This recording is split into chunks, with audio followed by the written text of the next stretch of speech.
Selling a house in the UK is super stressful, and I've made loads of mistakes on the way. So I'm going to share them with you, and hopefully will help you go through a faster process than I did. 18 months, and I'm nearly at the end of the process. Nearly sold, nearly sold. But until we exchange, you've always got that niggle, but fingers crossed, keeping optimistic. So, what can I tell you that I have learned is don't underestimate how stressful it is. Not only the process itself is stressful because you have buyers that don't follow through, buyers that pull out when you think you've sold, agents that don't return your calls. Oh, you have all the process that is super stressful, but also it's the emotional stress of leaving your home. So when I bought this house, I thought I'd be here forever. I really did. When I bought this, thought this would be my forever home. And, you know, my mindset changed. So I'm leaving behind what I built here, which was, now I know my decor is not everyone's cup of tea, but it was somewhere I decorated and made into a place that was my sanctuary. And now I've got to leave it all behind, all my wonderful, colourful furniture and stuff, and it's quite hard. And also because I'm leaving the UK and I'm not taking anything with me, I've had to say goodbye to a lot of my personal effects. And if you're downsizing or you're moving away, this, you know, it is emotional, letting go of everything. And I don't think you should underestimate that. Whenever you move house, you're having a clear out, aren't you? It's the perfect time to you go for everything and you have a clear out. Now you're going to get rid of some of the things, and it's going to be a bit hard. Just don't underestimate that, and don't underestimate how long it takes to pack everything up. Oh my days. Or sell everything. One of the big things I've learned is how key preparation is. When I put my house on the market with the first agent, I said to them, give me time to declutter some of my things before we take the photos and put it on the market. And he was like, no, it looks different, it will stand out, leave it as it is. Well, that was wrong. And, you know, you do need to declutter quite a bit. You need people to be able to see themselves in the home. And the other thing is, like, all those little maintenance jobs that you keep putting off. It's so important to get them done. And, you know, make sure that, you know, that just the little, like I made sure that the electrics were fine, the gutters were all clear. And like the front of the house, make sure it's got curb appeal. Just tidying up the front of your house makes a big difference. It's all these little things. Now, I never redecorated my house, but I did redecorate some of the rooms to tone them down a bit. But I'm not saying like redecorate your house, because I think most people can see past that. But if on a survey something comes up, that's going to really bite you, isn't it? So,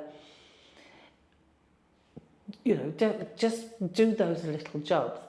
And if there is something major, make sure the viewers know. And I did that with this agent I have now. I told him, I said, look, this boiler's really old now. I've had it fixed.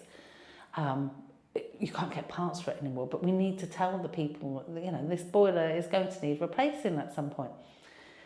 And so by telling them, they knew what they were signing up for, and then they were able to make their offers knowing that that was going to be a cost to them at some point in the near future, or in the next year or so. I think that's very important. So when that comes up on the survey, he already knows about it. There's nothing to worry about. Because also the other mistake I had, my garden was so overgrown and it put people off. We all remember Bamboo Gate, don't we? So and I took all the bamboo out and I killed it all. The only bamboo that's left now is right at the back of the garden, which is used to screening, and in pots. There's none in the garden. And yeah, it wasn't difficult to get rid of. I mean, there was a lot of trips to the tip, but, you know, actually killing it off.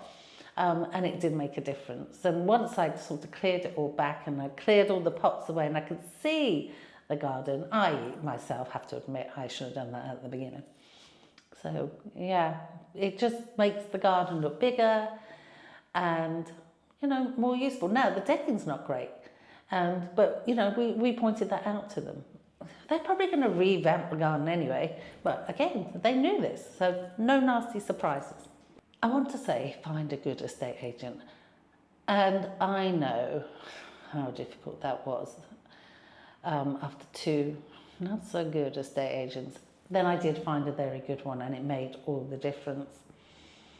And I really feel for people here because it's really tricky to find one. You think you have a clear communication with them and you've communicated exactly what you want, and then you sign that contract and you never get to speak to the same person again, and you never get a clear answer on anything. You never get the open house that you were expecting, and it's really frustrating. It's so worth spending more time finding the right agent. And if you live anywhere near me in Warwickshire, I'll give you my agent details because he's been absolutely amazing. He's been very clear with communication. He told me what he was going to do and he did exactly what he said he was going to do. I didn't have any false promises from him. I remember when he said, I said to him, if you don't get me the asking price of the house, I'm not paying your full percentage, you know, the full percentage that you want as your agency fee. So we cut it. And he agreed to that and he said, because I'm going to get you way over. And I was like, rolling my eyes. He did it. He's good. So if you live in the Warwickshire area, I'll give you his details. Honestly, don't go anywhere else. He's brilliant. All my friends that are selling are all going with him now. He's going to be super busy, I think. In the next couple of years, I think he's going to get really big because he's that good. And be prepared to compromise. You know, when you're negotiating with your lawyers and the other side, and you know, a good agent will help with that negotiation as well. But don't be too stuck in your ways. Don't be so stuck on that number.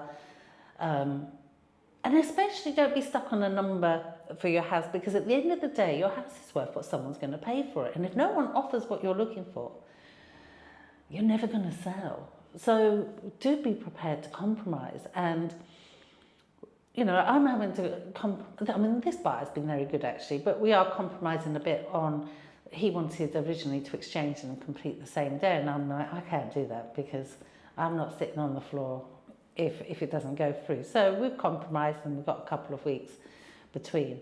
And that's worked for him because, you know, he's got these bits and bobs to sort out. So that's holding it up before we can exchange. So, you know, it's compromise.